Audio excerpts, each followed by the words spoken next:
Ah, una vez más, damos gracias al Señor. Nuestro hermano Félix Monegro puede iniciar en esta noche con lo que Dios tiene para nosotros. Dios bendiga. Muchísimas gracias, amado Francisco Pascual. Damos gracias a Dios por todos aquellos que están conectados con nosotros a través de este acostumbrado estudio de la Carta de Santiago. Ahí está el tema, dos exhortaciones diferentes y muy necesarias. Vamos a la lectura, vamos al texto bíblico. La palabra de Dios dice así en Santiago capítulo 4, los versículos 11 al 17. Santiago 4, versículos 11 al 17. Dice, hermanos, obviamente está hablando a los hermanos, ¿no? Hermanos, no murmuréis los unos de los otros. El que murmura del hermano y juzga a su hermano, murmura de la ley y juzga a la ley. Pero si tú juzgas a la ley, no eres hacedor de la ley, sino juez.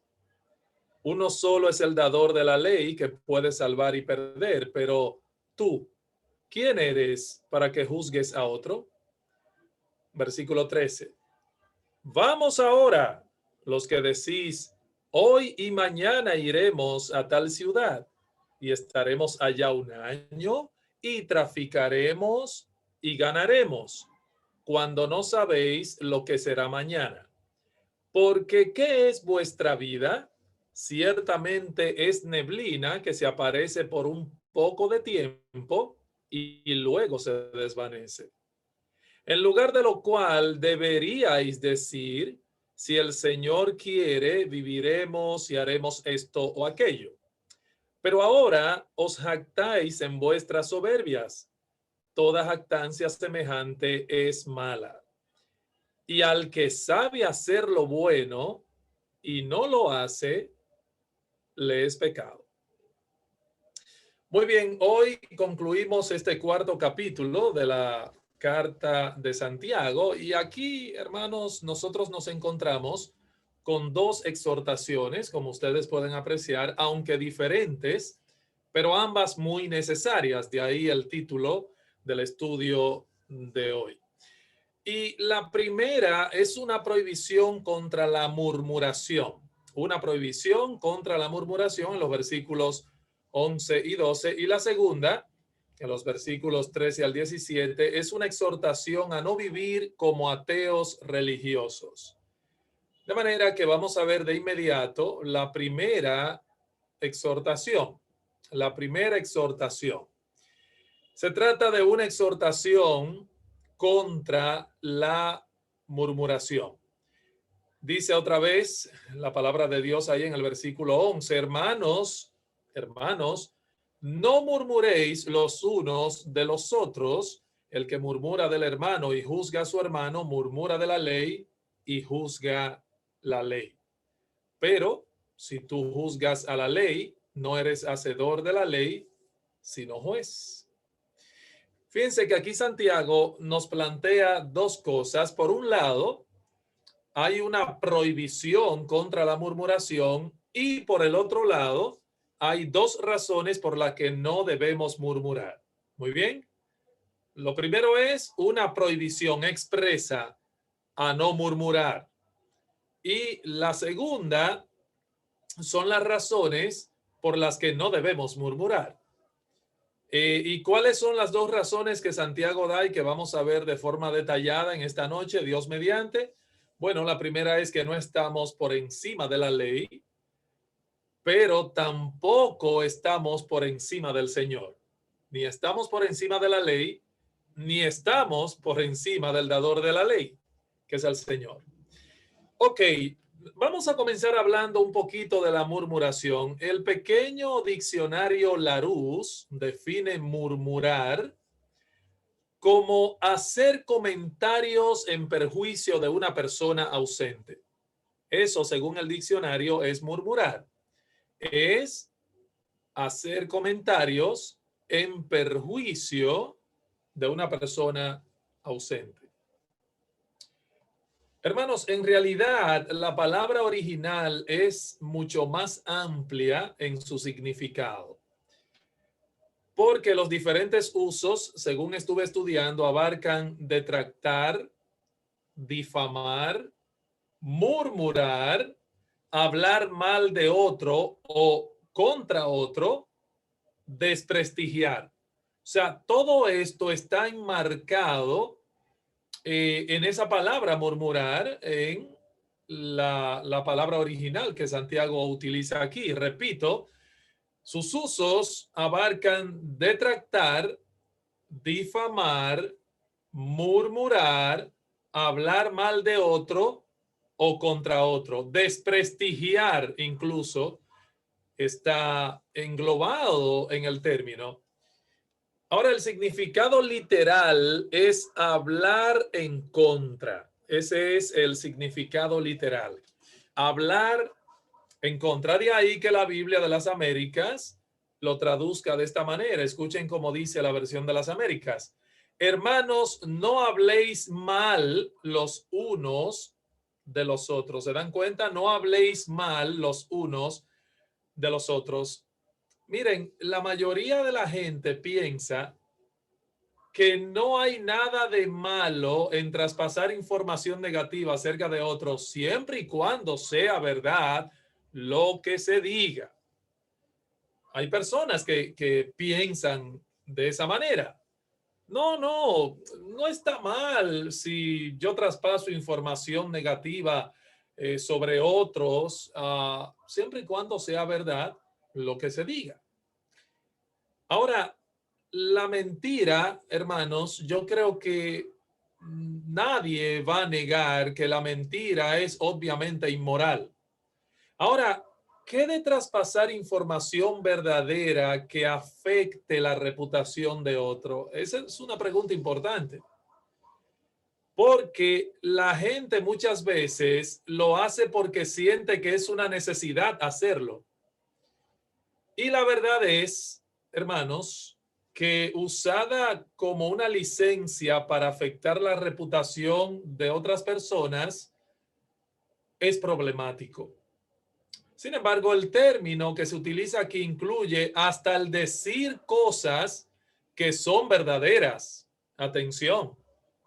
El término que Santiago está utilizando aquí incluye, hermanos, aún decir cosas que son verdaderas de otras personas.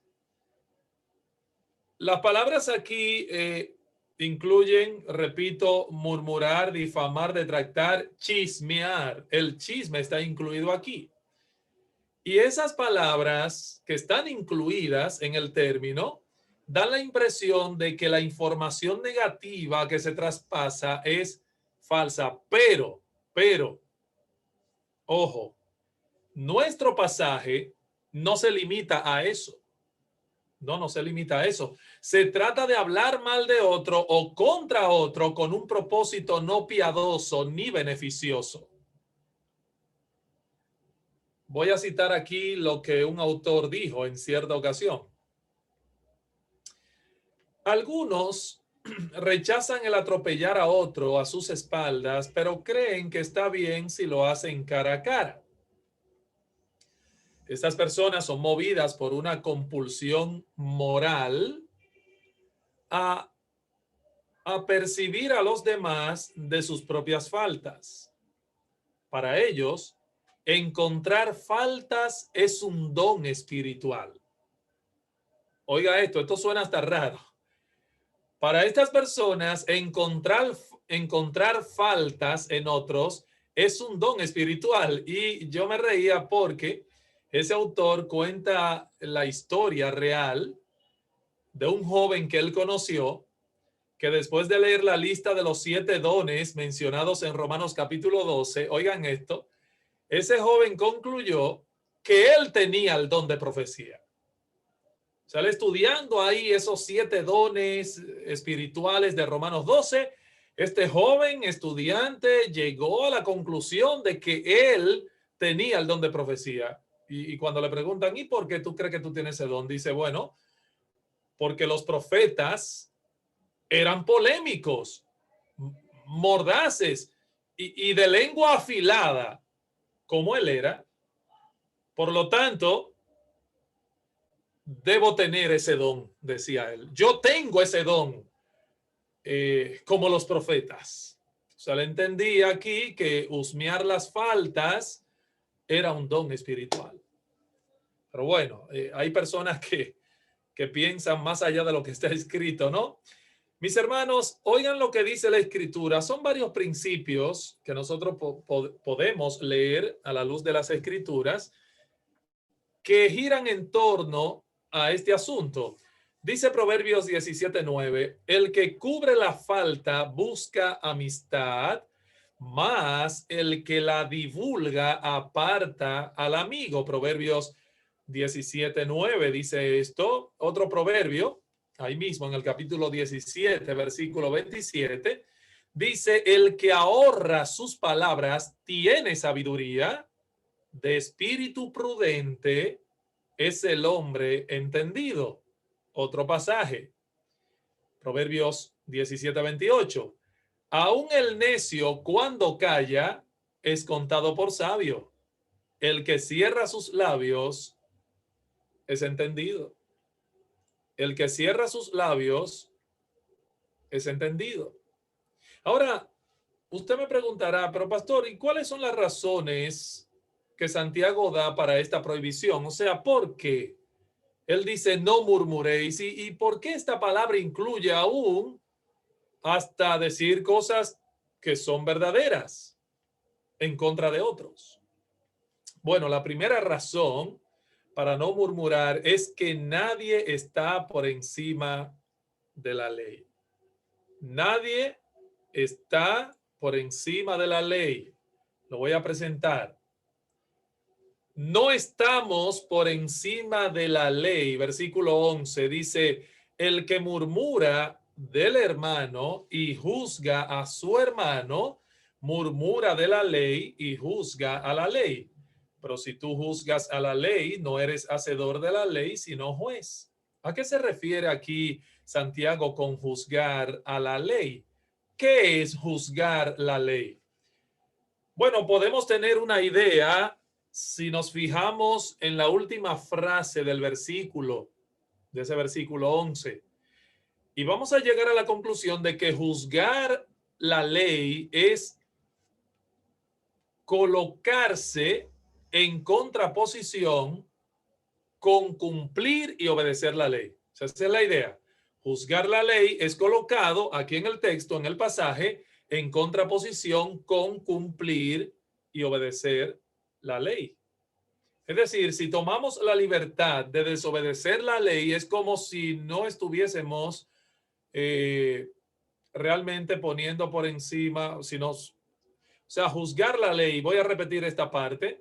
Si tomamos la libertad de desobedecer la ley, es como si nos estuviésemos poniendo por encima de ella. Esa es la idea. O sea, invalidar la ley de Dios, de cualquier manera, hermanos, es constituirnos jueces de esa ley. Actuar como si los mandamientos de Dios, por ejemplo, no fuesen necesarios o como si no tuvieran autoridad sobre nuestras conciencias, hermano, eso es en la práctica colocarse por encima de la ley.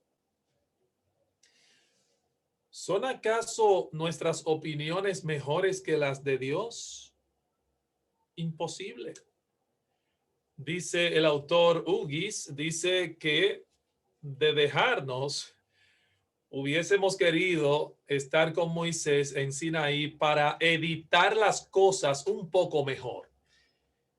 Hubiésemos sido editores de la ley ahí con Moisés en el Sinaí. No hubiese gustado estar ahí. Ven, Moisés, espérate, que hay que editar esto, hay que quitar esto, hay que quitarle aquello. Eso no va así.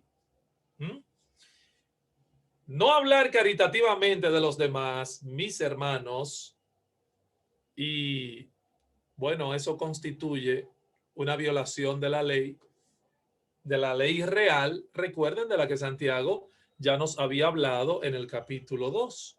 Él había hablado de la ley real en el contexto de no hacer acepción de personas. donde él decía, si en verdad cumplís la ley real. ¿Y qué dice la ley real? Amarás a tu prójimo como a ti mismo. Entonces, no hablar caritativamente de los demás y a los demás, eso constituye una violación de esa ley real de la que ya Santiago nos había hablado. Yo quiero que ustedes observen el siguiente pasaje en Levítico 19:16. Dice, no andarás chismeando entre tu pueblo, no atentarás contra la vida de tu prójimo, yo Jehová. Y me gusta cómo lo dice la versión de las Américas. Miren cómo dice la versión de las Américas. Dice, no andarás de calumniador entre tu pueblo, no harás nada contra la vida de tu prójimo, yo soy el Señor. ¿Qué nos enseña esto, mis hermanos? Que murmurar implica que estamos desobedeciendo la ley de Dios y más específicamente el mandamiento del amor al prójimo. Por eso ahí dice claramente que debemos amar al prójimo, que no debemos hacer nada que atente contra la reputación ajena. Así que nuestra obediencia a la ley de Dios es una de las cosas que mide, oiga bien, eso mide la veracidad de nuestro cristianismo. Así que la primera razón que Santiago da para que nosotros no nos demos el lujo de lacerar con nuestra lengua al prójimo es que no estamos por encima de la ley. Pero hay otra razón que él da ahí mismo por la que no debemos murmurar. ¿Cuál es? Aquí paso a mi siguiente diapositiva. Hermanos, es que no debemos usurpar lo que solo a Dios le corresponde. No estamos llamados a usurpar una función que solo a Dios le corresponde. Dice el versículo 12 de esta manera. Uno solo es el dador de la ley que puede salvar y perder, pero tú, ¿quién eres para que juzgues a otro? Hermanos, déjenme aclarar algo en este tramo del estudio. Aclaro que la Biblia no está en contra de que llamemos al pecado por su nombre, ¿ok?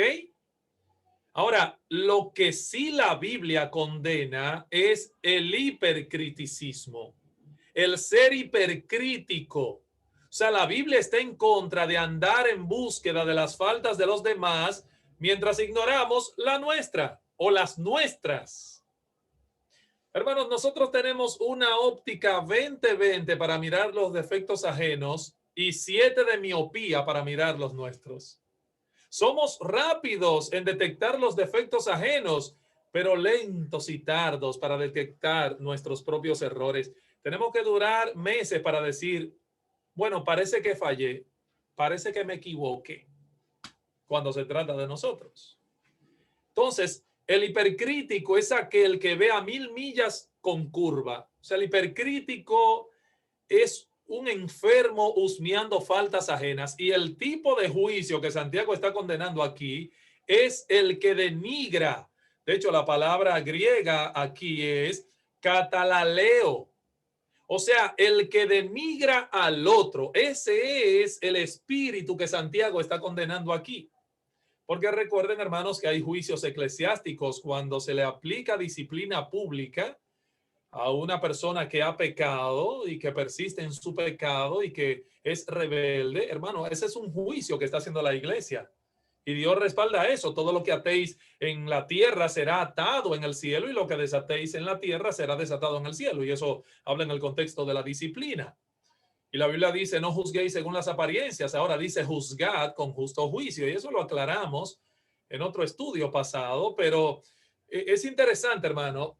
Voy a citar aquí lo que dice el autor Kistemaker. Kistemaker dice lo siguiente: el difamador generalmente no está interesado en conocer los hechos, evita hablar en presencia del acusado, pone a un lado la ley del amor y, como un juez autoimpuesto, da su veredicto.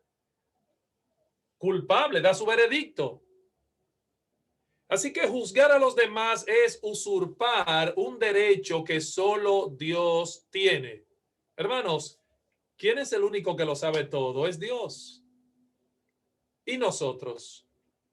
Bueno, la ignorancia puede echar a perder el mejor de nuestros juicios, porque nuestro juicio no es infalible a priori y debemos tener cuidado. Por eso es que debemos indagar, debemos investigar, aún en el caso de una disciplina pública, buscamos, investigamos. Por eso dice la Biblia, no admitirás falso rumor. Nosotros los pastores, cuando escuchamos algo de alguien, de un hermano, nosotros debemos, al involucrarnos, investigar. Claro que sí. Así que no podemos ver el corazón de los demás. Solo Dios puede tener ese conocimiento de primera mano.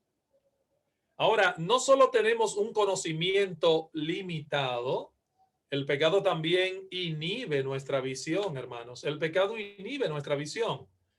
Hacemos juicios subjetivos nublados por nuestra propia corrupción.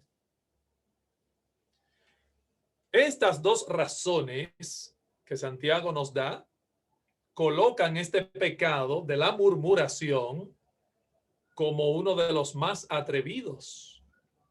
¿Por qué? Bueno, porque atenta contra la ley de Dios, atenta contra la posición de Dios como juez. Para cerrar esta parte, es bueno que nos preguntemos lo siguiente. ¿Qué medidas nosotros podemos tomar para guardarnos de este pecado de la murmuración, del chisme, del hipercriticismo? Bueno, hermano, lo primero es que debemos cuidarnos de considerar que nosotros podemos ser una excepción a esta prohibición.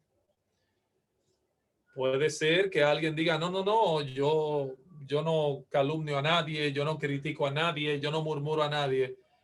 Cuidémonos de considerar que nosotros podemos ser una excepción a esta prohibición. Recuerden, hermanos, lo que yo les decía en estudios pasados cuando hablamos del tema de la lengua en el capítulo 3 de Santiago. Aquí Santiago vuelve otra vez y toca algo sobre los pecados de la lengua, el pecado de la murmuración, del chisme, de la calumnia. Yo decía que la lengua, la sin hueso, como yo le llamo, la lengua, hermanos, es un terreno húmedo donde hay peligro de resbalar. En cualquier descuido, al menor descuido, cualquiera cae. El que piense estar firme, mire que no caiga.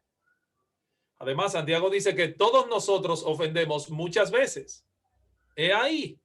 Entonces, debemos cuidarnos primero de considerar que nosotros podemos ser una excepción a esta prohibición. Espérate, eso no me incluye a mí. Ese estudio no me toca a mí. Esa parte del estudio no me toca a mí. No, hermano, sabemos que la murmuración es incorrecta, lo sabemos. De hecho, no nos gusta que hablen mal de nosotros, ¿verdad que no? No, pero de alguna forma nos creemos con el derecho de hacerlo con otros y podemos caer en ese pecado. Debemos ejercer control sobre nuestros pensamientos. De la abundancia del corazón habla la boca. Debemos ejercer control sobre nuestras emociones, sobre nuestros oídos, porque déjenme decirle algo, hermanos. Yo siempre he dicho, cuando me toca hablar del tema del chisme, yo siempre he dicho que el chisme hace triple daño. Al que lo cuenta, de quien se cuenta y quien lo escucha. Hay chismosos de oído. Por ejemplo, hay un refrán aquí que dice, a mí no me gusta el chisme, pero me entretiene. Hay otra frase que dice, los cristianos no chismean, solo comparten peticiones de oración.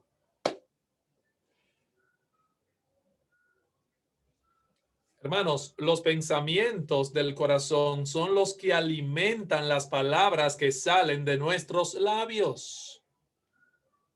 Los pensamientos de nuestro corazón. Esos son los que alimentan las palabras que salen por nuestra boca, por nuestros labios. Si tienes la inclinación a querer estar informado de todo, hay personas así que quieren estar informado de todo. Bueno, hermano, cuídate doblemente. ¿Sabes por qué debes cuidarte doblemente? Porque oirás más de lo que te conviene. Ese es el problema. Por eso el chisme no solamente hace daño al que lo cuenta y de quien se dice, el que lo escucha con agrado también.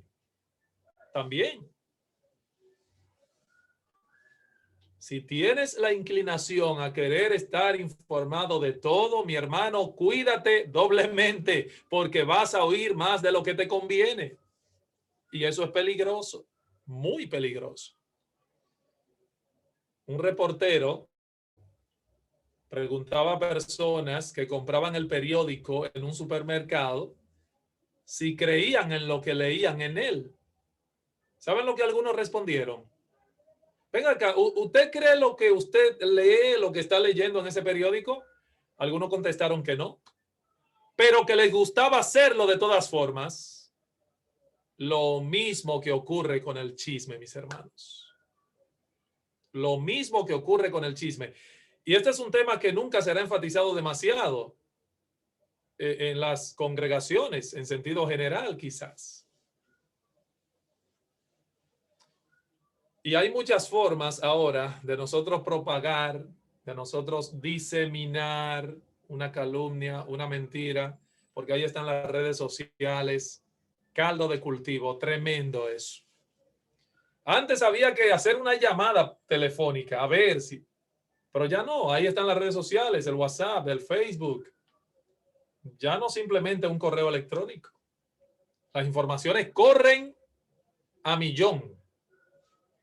Las fake news, muy de moda.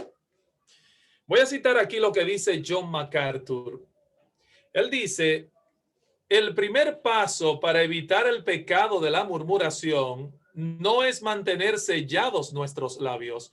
Sí, hermano, no es que ahora no hablemos y no digamos nada y seamos una caja de seguridad. Dice MacArthur, el primer paso para evitar el pecado de la murmuración no es mantener sellados nuestros labios, sino tener pensamientos correctos sobre los demás. Ese es el primer paso. Por eso yo les decía a ustedes anteriormente que tenemos que guardar nuestros pensamientos. Voy a cambiar aquí. Miren lo que dice este pasaje, Proverbios 18:8, que corrobora con lo que yo estoy diciendo. Dice Proverbios 18:8, las palabras del chismoso son como bocados suaves y penetran hasta las entrañas. Es sabroso el chisme. Espérate, cuéntame, ¿cómo? Espérate, que me cuente. Las palabras del chismoso son como bocados suaves. Cuéntame la última. Dime la última. Hermanos, de esto pudiéramos hablar muchísimo. Y créanme, yo tengo una serie de 2 sermones solamente sobre el chisme.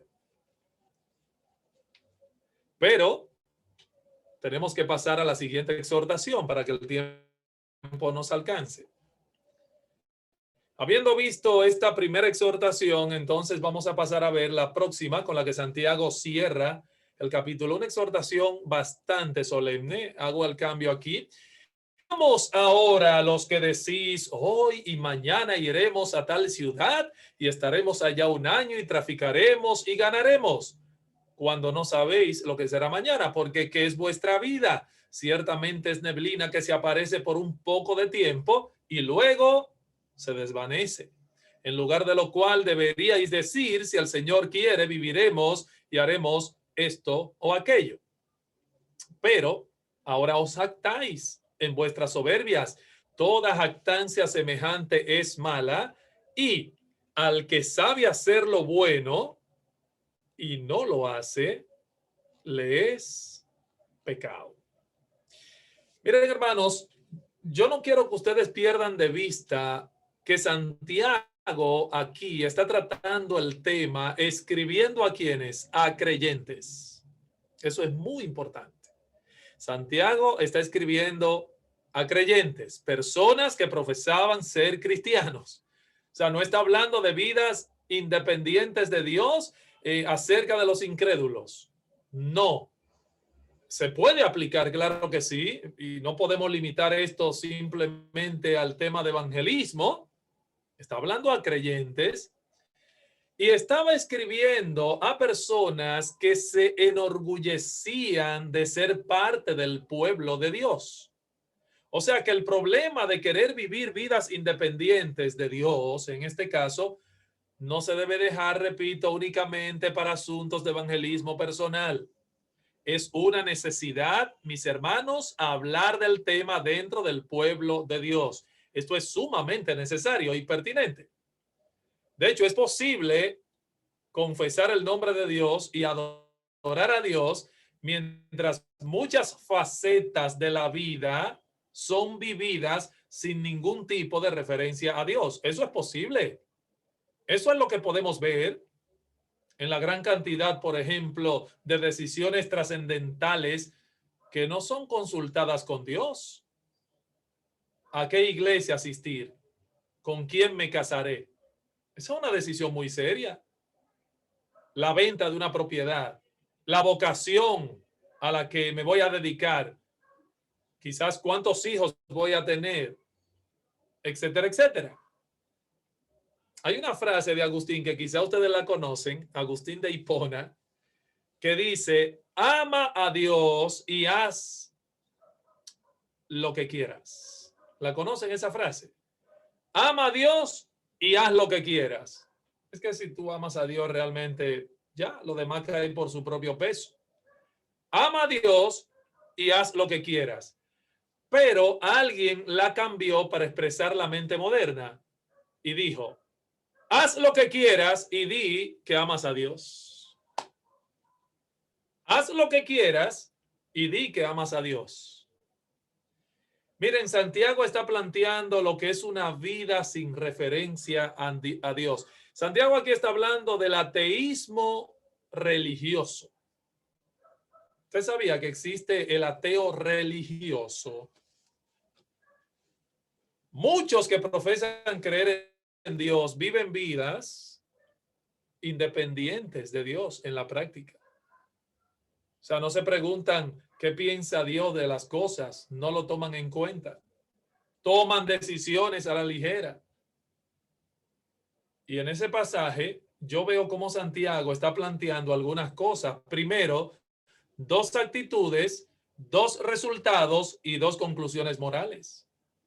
Dos actitudes, dos realidades y dos conclusiones morales. Fíjense que dice el versículo 13, y lo tienen ahí en pantalla todavía. Vamos ahora, los que decís hoy y mañana, iremos a tal ciudad y estaremos allá un año y traficaremos y ganaremos. Fíjense que al decir esto, Santiago no está confrontando sencillamente a los que hablan así. Hermanos, yo tengo la convicción de que Santiago está criticando una actitud. Una actitud. O sea, el problema no es simplemente la forma en que hablamos, es nuestra forma de pensar, mis hermanos, la filosofía de vida que abrazamos a fin de cuentas. O sea, los principios dominantes por los cuales tomamos las decisiones que tomamos. Yo creo que Santiago aquí está hablando no necesariamente de una forma de verbalizar este asunto, sino una actitud. Lo que decimos, hermanos, es un eco de lo que se encuentra en el corazón. La expresión que salió de los labios de estas personas decía algo con respecto a su manera de pensar. Decía algo. Ellos estaban asumiendo demasiado sobre cosas de las que ellos no tenían el control. Y asumían que de alguna manera tenían al toro agarrado por los cuernos, que ellos podían determinar lo que iban a hacer y el lugar donde lo iban a hacer. Fíjense, hoy y mañana iremos a tal ciudad y estaremos allá un año Y actividades, traficaremos y ganaremos.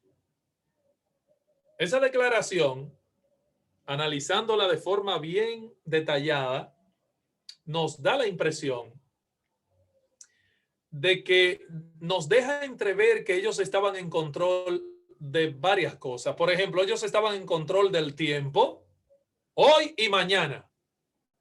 Pero no solo eso, estaban en control de sus acciones y movimientos. Iremos a tal ciudad. Hablan de una ciudad específica. Traficaremos, dicen ellos. O sea, tenían control del tiempo, tenían control de sus acciones y movimientos, pero también tenían control de sus agendas. Porque dice, estaremos allá un año. Oh, un año. Control de los resultados. Ganaremos. Ganaremos. O sea, tenían la actitud de alguien que podía controlar el futuro a su antojo. Wow, eran unos fenómenos. Y lo que Santiago está haciendo aquí es condenando ese tipo de actitud. Eso es lo que le está condenando. Ahora, tampoco podemos pensar que Santiago está únicamente haciendo referencia a la actitud de los empresarios, de los comerciantes, de los negociantes.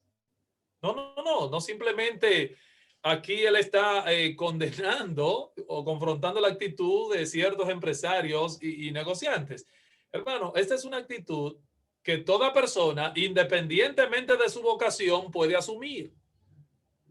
Nosotros podemos caer en esa actitud como padres, por ejemplo, como estudiantes, como profesores, como viajeros, como médicos, etcétera, etcétera. Podemos caer en esa misma actitud. Una madre, por ejemplo, por poner un ejemplo, una madre puede verse a sí misma como muy capaz de enfrentarse a la labor de la crianza y sin embargo no pedir al Altísimo la guía y la dirección para ella saber cómo criar a sus hijos. ¿Eso es posible? El médico, por ejemplo, un médico puede verse utilizando el bisturí confiando en los cientos de operaciones que ya ha realizado. Yo soy un verdugo, yo me la sé, yo tengo expertise, yo tengo experiencia. Yo he operado demasiada gente. Un médico puede caer en ese error de que como es un veterano, no, él no necesita por qué estar pidiendo ayuda divina. El estudiante puede olvidarse también de que es Dios quien nos hace el llamado para cumplir con determinada vocación en la vida y actuar en esa área como si Dios no existiera. Un estudiante puede caer en ese error. Como si no fuera un factor a tomar en cuenta, porque yo he leído demasiado y saco buenas calificaciones y me ha ido muy bien en mi carrera. ¿Cuál es el problema? El problema es la jactancia de poder hacer planes y tomar decisiones de manera independiente de Dios. O sea, con un alto sentido, mis hermanos, de independencia para hacer lo que quieren, cuando quieren y como quieren. Pregunta, ¿está Santiago hablando de ti? ¿De alguna manera te está retratando Santiago aquí? ¿Has estado haciendo planes para algo últimamente y en realidad no estás buscando la voluntad de Dios al respecto? Piénsalo, mi hermano. Piensa ahora mismo, haz un alto en este tramo del estudio y piensa, yo he estado, ¿qué planes he hecho últimamente que de verdad como que no lo estoy vinculando a la voluntad de Dios? Mi hermano, una pregunta, ¿tú estás dispuesto o dispuesta a aceptar un no de Dios? ¿Tú estás dispuesto a aceptar un no de parte del Señor o ya el asunto está decidido? No, pastor, ya yo resolví eso. Ya yo decidí lo que voy a hacer.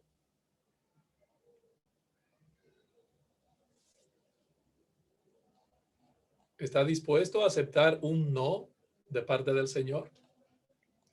Miren, hermanos, a veces lo único que nosotros queremos es que Dios bendiga nuestros planes, pero no pedirle su opinión.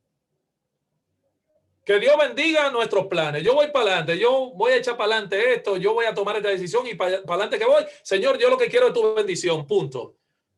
Yo no quiero tu opinión, Señor. Cuidado, hermanos, cuidado si esa es la actitud.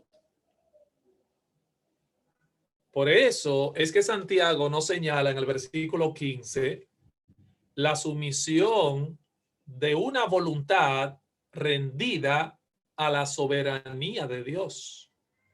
Y eso me llama la atención en el pasaje. La sumisión de una voluntad rendida a la soberanía de Dios. Dice el texto, en lugar de lo cual deberíais decir, si el Señor quiere, viviremos y haremos esto o haremos aquello. Una aclaración en este punto. Atención. Santiago no está mencionando aquí una pequeña fórmula mágica, un abracadabra o un mantra que impida la frustración de nuestros planes. No, hermanos. No es un abracadabra, no es una declaración como creen los del Evangelio de la Prosperidad. Tú lo declaras. No, hermanos. No, repito. En este punto, Santiago no está mencionando una pequeña fórmula mágica que impida la frustración de nuestros planes. El punto no es el uso externo de la frase si Dios quiere. Si Dios quiere. No, hermano, estas son las palabras de alguien que piensa como un cristiano. Estas son las palabras de alguien que sabe que de la abundancia del corazón habla la boca. La aceptación de que Dios es el soberano. Es tal que esta persona entiende que Dios puede tener planes muy diferentes a los suyos. Y está claro de eso. Dios puede tener planes muy distintos, totalmente diferentes a los míos. Y yo estoy dispuesto a aceptarlo. Esa es la actitud. Esa es la actitud contraria a lo demás. Señor, yo solamente pido tu bendición sobre mi decisión que ya yo tomé. No quiero tu opinión. No quiero tu opinión. Miren, hermanos, la duración de nuestras vidas está determinada por Dios. Por eso el texto dice, si el Señor quiere, viviremos. Si el Señor quiere, viviremos. Dios es quien sabe. No es, hermano, aclaro, no es que no podemos hacer ningún plan a futuro. No. No es incorrecto que planifiquemos. No es incorrecto. No es pecado eso. El asunto es que solo la voluntad de Dios es firme y es segura. Porque, hermanos, nadie impedirá que Dios lleve a cabo sus planes eternos. Nadie. Pero los míos no son así de firmes, ni son seguros tampoco.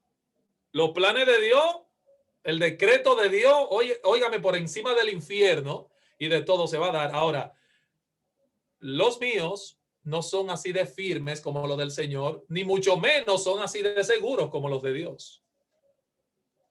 ¿Cuál es la realidad aquí? La realidad es que no sabemos si estaremos respirando en el futuro cercano. Es más, nosotros no sabemos si al dormir nos volveremos a levantar mañana.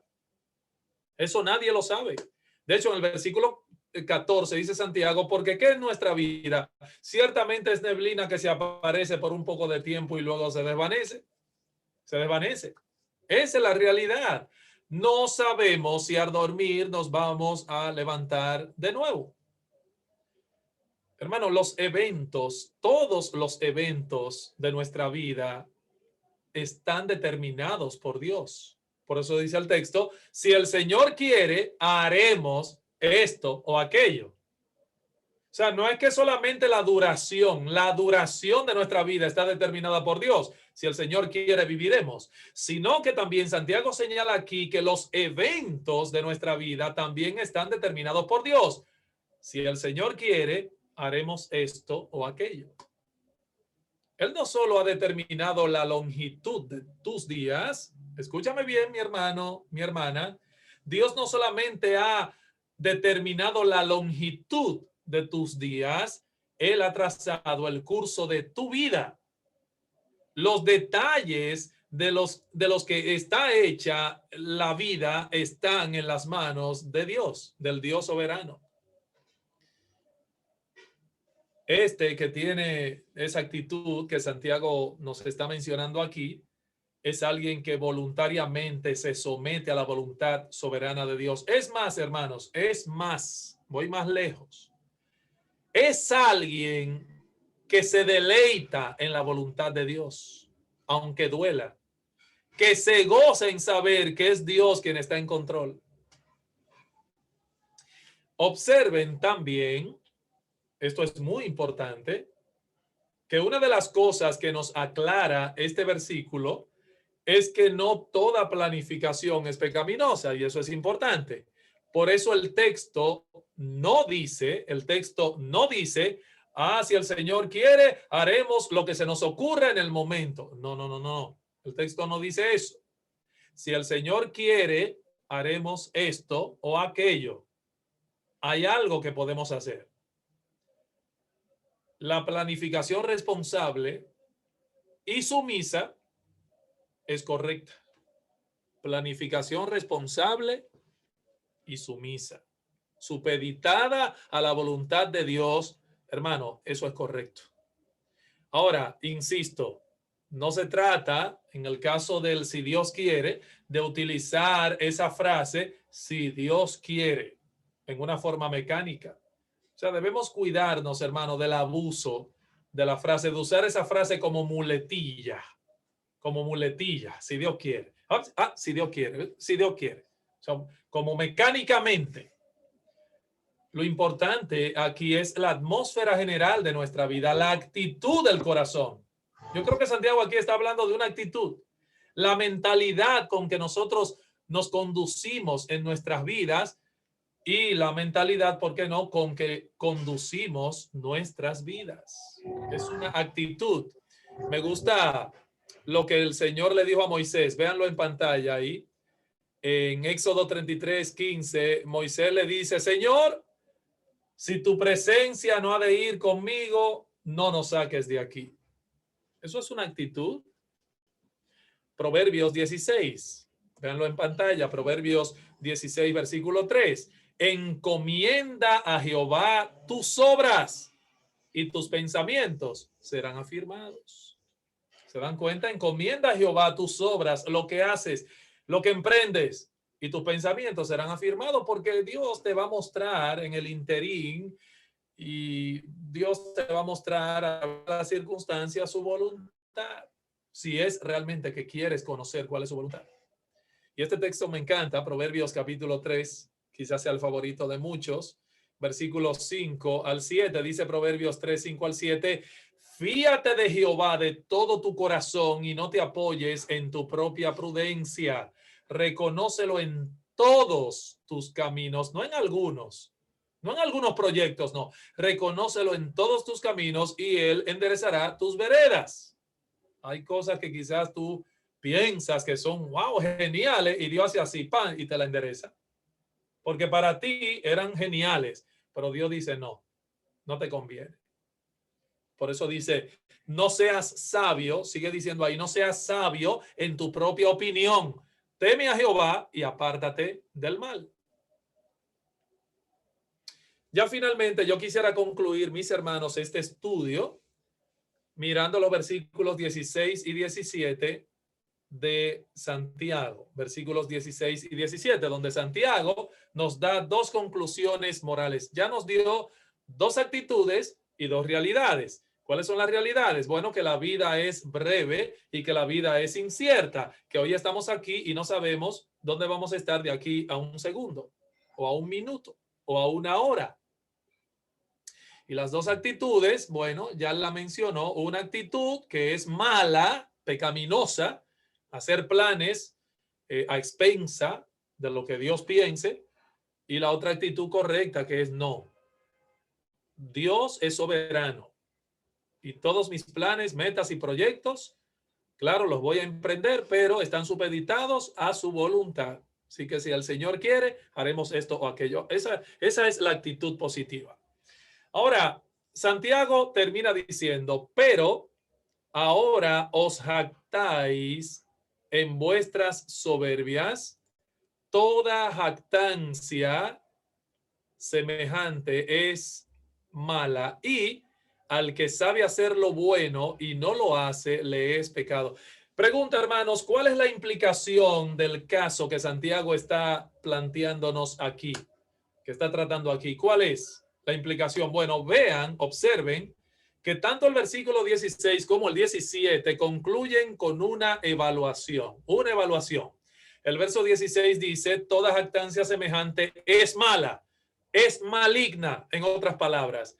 Y el verso 17 dice, y al que sabe hacer lo bueno y no lo hace, le es pecado. La primera conclusión moral es que la actitud de independencia descrita en el texto es maligna, es malsana, es arrogancia, es soberbia, es orgullo. Por eso dice, toda jactancia semejante es mala.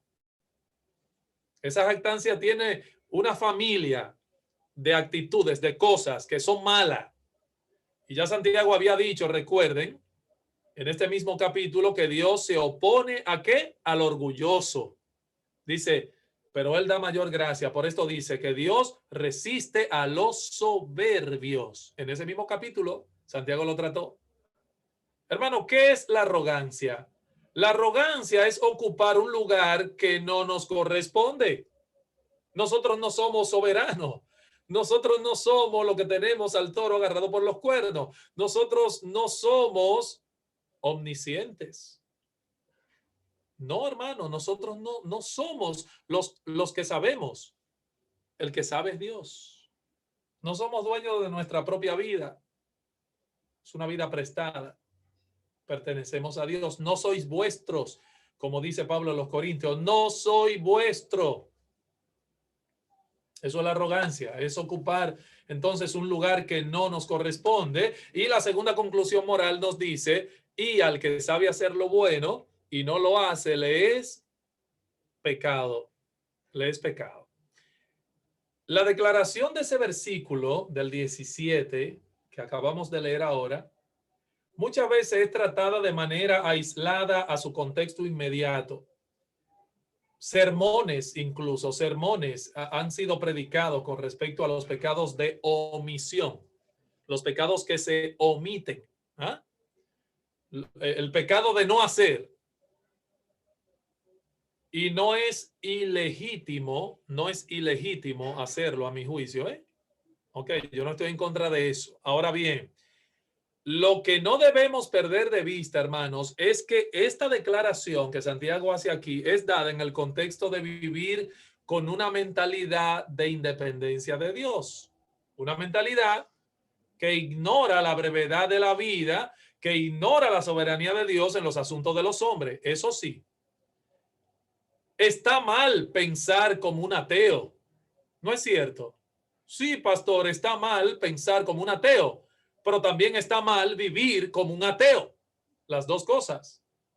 Está mal pensar como un ateo, pero está mal vivir como un ateo. Hermanos, es posible profesar una teología correcta y vivir con una incorrecta. Eso es importante. Es posible que nosotros profesemos una teología correcta, pero que vivamos con una incorrecta. Eso, dice Santiago, es pecado. Nuestra vida debe ser consecuente con nuestra doctrina. Me jacto de que soy de una buena congregación, tenemos fundamentos sólidos, somos bíblicos. Y nuestra vida está acorde con esa doctrina, con esa teología que nosotros profesamos conocer. Podemos ser teológicamente correctos, pero vivir incorrectamente y no a la altura de lo que profesamos. Y miren, hermanos, en esto, de verdad, en esto podemos ser oidores y no hacedores de la palabra. Así que si decimos que Dios es soberano, lo decimos, ¿verdad? Lo creemos, hermano, ¿sí o no? Sí, lo creemos. Decimos que Dios es soberano. ¿Qué incluye eso? ¿Qué implica eso, hermano? Bueno, eso incluye los detalles de nuestra vida. Los detalles de nuestra vida están incluidos en el hecho de que nosotros nos jactemos de decir con los labios, Dios es soberano. Hermano, eso implica que al final de cuentas, las cosas no tienen que ser como nosotros decimos y queremos. No tienen que ser. Eso es lo que implica. O sea, no es un concepto meramente académico. Esto es práctico. A final de cuentas, mis hermanos amados, las cosas no tienen que ser como nosotros decimos y queremos. Eso es lo que implica el hecho de que nosotros creamos que Dios es soberano. Así que en esto podemos ser oidores y no hacedores de la palabra a la hora del none, como decimos aquí. Entonces, está claro, hermanos, ya concluyo. Está claro que este versículo está enseñando que los pecados de omisión no son intrascendentes. Esos pecados también constituyen una manifestación de la rebeldía del corazón para no someternos a la voluntad de Dios. Somos más sensibles a los pecados de comisión que a los de omisión. Está el pecado de no hacer también. Así que nuestra actitud con respecto al futuro, sea en palabra, hermanos, o en pensamientos del corazón, dice mucho acerca de la realidad espiritual de nuestras almas. Dos exhortaciones diferentes, pero ya vieron, muy necesarias. Que el Señor nos ayude y nos bendiga a través de su palabra. Adelante, Pastor Francisco.